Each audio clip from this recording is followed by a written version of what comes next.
Is hypergamy a sin? If you don't spend your free time watching dating gurus argue online, let me explain. Hypergamy. It basically means wanting to date or marry someone who is above you in social status, money, or success. For example, a woman makes $40,000 a year, a man makes $150,000 a year. She dates or marries him. Some people would call that hypergamy. Pretty simple, right? Well, the internet has made this much bigger than what it is. Now people use hypergamy to describe women wanting men who are rich, tall, successful, confident, good-looking, powerful, and somehow still able to text back in 5 minutes. Basically, the perfect man. And if you're a guy watching this thinking, that sounds impossible, welcome to the dating world. But here is a real question. Is wanting a successful partner a sin? And more importantly, what does the Bible say about it? Why does money matter? Let's be honest. Money matters in life. It affects where you live, what kind of house you can afford, how you raise your children, how you handle emergencies, and how much stress you have when bills come in. So it isn't crazy for someone to want a partner who has a lot of money. There is a big difference between saying, I want someone who's good with money, and saying, I don't care what kind of person you are, just be rich. And those are very different things. Someone could make a lot of money and still be a terrible person. Someone else can make less money and still be good. Hardworking, honest, faithful, kind, responsible, even a great partner. So money alone doesn't tell us what kind of person someone is. People often date people like themselves. There is another important idea called assortative mating, or dating.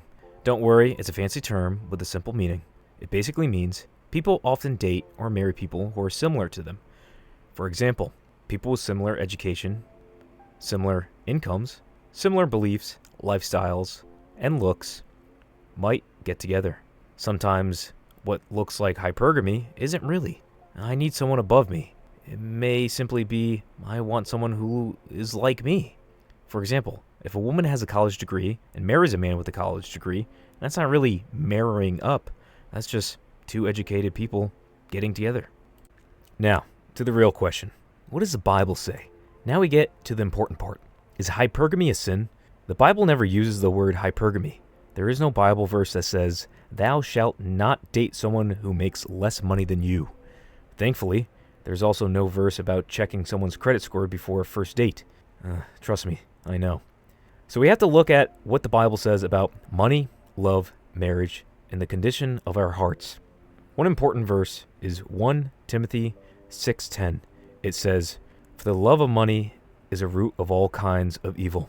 Notice what it says. It doesn't say money is evil. It says the love of money is dangerous. That's an important difference. Wanting a partner who works hard, that's not a sin. Wanting someone who is responsible with money, that's not a sin either. But if money becomes the most important thing, now we have a problem. When does it become a problem? Let's say a woman says, I want a husband who works hard and can help support our family. There's nothing wrong with that.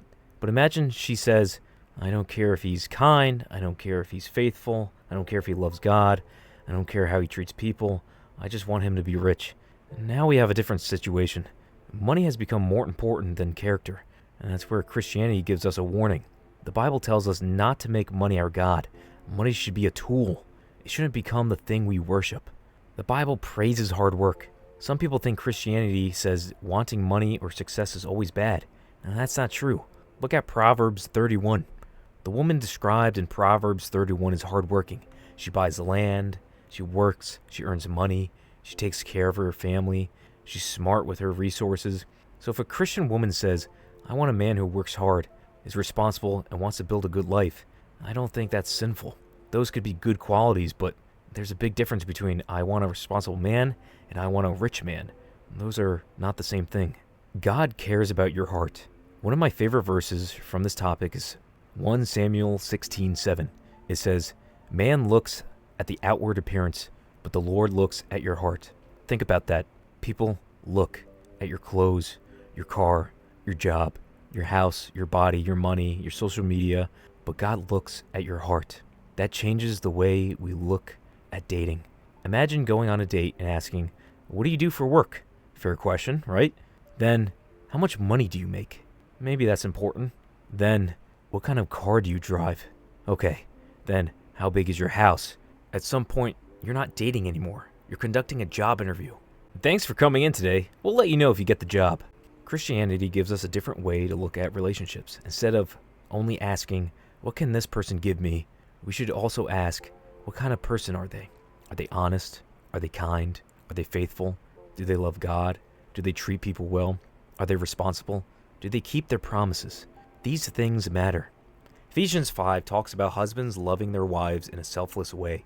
Christian marriage is supposed to include love, sacrifice, faithfulness, service, commitment. It's not supposed to be, what can I get from this person? It's supposed to be about loving and serving each other. Here's an example. Let's compare two men. Man 1, he makes $200,000 a year. He has a nice car. He has a big house. He has a great job. But he is selfish. He lies. He cheats. He treats people badly. He doesn't care about God. Man 2, he makes $60,000 a year. He works hard. He's honest. He's faithful. He loves God. He treats people well. He wants to have a family. And he's responsible. Who would you rather marry? Money makes man number 1 look better on paper. But character makes man number 2 the better person. That's the point. God isn't impressed by their paycheck. God's impressed by their heart. When can hypergamy become a sin? So I don't think hypergamy itself is automatically a sin. The real question is, why do you want what you want? Let's look at a few examples. Example 1. I want a husband or wife who's good with money because I want a stable family. That sounds reasonable. Example 2. I want someone who works hard and wants to build a future. Also reasonable. Example 3. I don't care if he is kind, faithful, honest, or loves God. I just want him to be rich, tall, and have status. Now, we have a problem. Money has become more important than the person. That can turn into greed. And here's another example. I'm going to pretend I love this person because they have money, or they have status. And that's not love. That's using someone. That's basically a business deal wearing a wedding ring. What about gold diggers? This brings us to another word we hear all the time, gold digger. But wanting financial stability doesn't automatically make someone a gold digger. Wanting someone who works hard, that's reasonable. Wanting someone who's responsible with money, reasonable. Wanting someone who could support a family, reasonable. But if money is the only reason you're with someone, that's different. Imagine asking your partner, would you still love me if I lost everything? And they say, well, define everything. Well, yeah, you might have a problem. So let's make our own test. The official, let's just say, Christian hypergamy test. Because let's be honest, dating is not only about personality. People care about looks, height, money, career, status, education, and yes, even social media followers. So let's begin. Question 1. Would you prefer someone who is taller than you? There's nothing automatically wrong with that question. Having a physical preference doesn't make you a bad person, but ask yourself, would you completely reject a great person simply because they are shorter than your ideal height? That's a little different. Question 2. Does someone's income matter to you? It's okay to want someone who's financially responsible. It's okay to want someone who's hardworking. It's okay to want someone who has goals.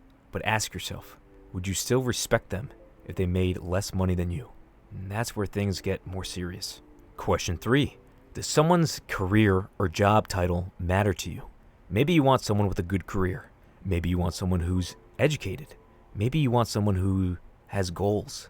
And that's not automatically wrong, but ask yourself, would you look down on someone because they have a lower status job? There's a difference between having standards and looking down on people. Question 4. Does social status matter to you? Maybe you want someone who is popular. Maybe they have a good career. Maybe they have a lot of friends. Maybe they are well respected. Maybe they have a large social media following. Again, having preferences isn't automatically sinful, but ask yourself, would you still value this person if they lost their status, if they lost their job, if they lost their followers, if they stopped being popular? Would you still love them? Question 5. Does physical appearance matter to you? Let's be honest. Of course it does. Men care about looks. Women care about looks. Physical attraction is a normal part of life. But there is a difference between I want to be attracted to my partner and my partner has to look perfect. Nobody is going to look perfect forever. We get old. Our bodies change. Our hair changes. And eventually, gravity wins. Question 6. Would you reject someone because they don't have the lifestyle you want? Maybe you want someone with a nice house, a nice car, nice vacations, designer clothes, a certain type of job. There's nothing wrong with wanting a comfortable life, but ask yourself, again, do you want the person or do you want the life that comes with the person? That's a very important question. Final question. If you could have everything on your dating checklist except one thing, would you still choose this person?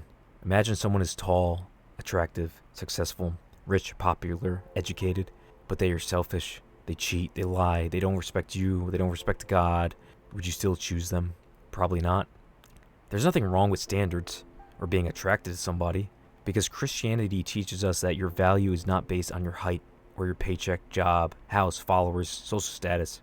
God looks at your heart. So maybe the real test isn't, am I dating up? Maybe it's, if everything this person has disappeared tomorrow, would I still want them in my life? If the answer is yes, you might actually be looking for a person instead of a package. What's the real problem? I don't think the biggest problem is hypergamy. I think the bigger problem is when we start treating people like products. Men become money, height, muscle, jobs, cars, status, followers, and women become looks, age, body, beauty, youth, and dating turns into, what's your value? That's not Christianity. That's capitalism with a dating profile. And it makes people miserable because there will always be someone richer, prettier, younger, taller, more successful, more popular. If you're always trying to find someone better, you will never be satisfied. There will always be another upgrade. So what's my conclusion? Is hypergamy a sin? Well, in my opinion, no, not by itself. Wanting a successful, hardworking, responsible, and financially stable partner is not automatically a sin. The Bible does not say that you have to marry someone who makes the same amount of money as you. The real Christian question is, why do I love this person? Why do I want this person? If you want someone who works hard, is responsible, loves God, is faithful, and wants to build a family with you, there's nothing wrong with that. But if you only care about money, status, or what someone could buy for you, that's where the problem begins and only gets worse.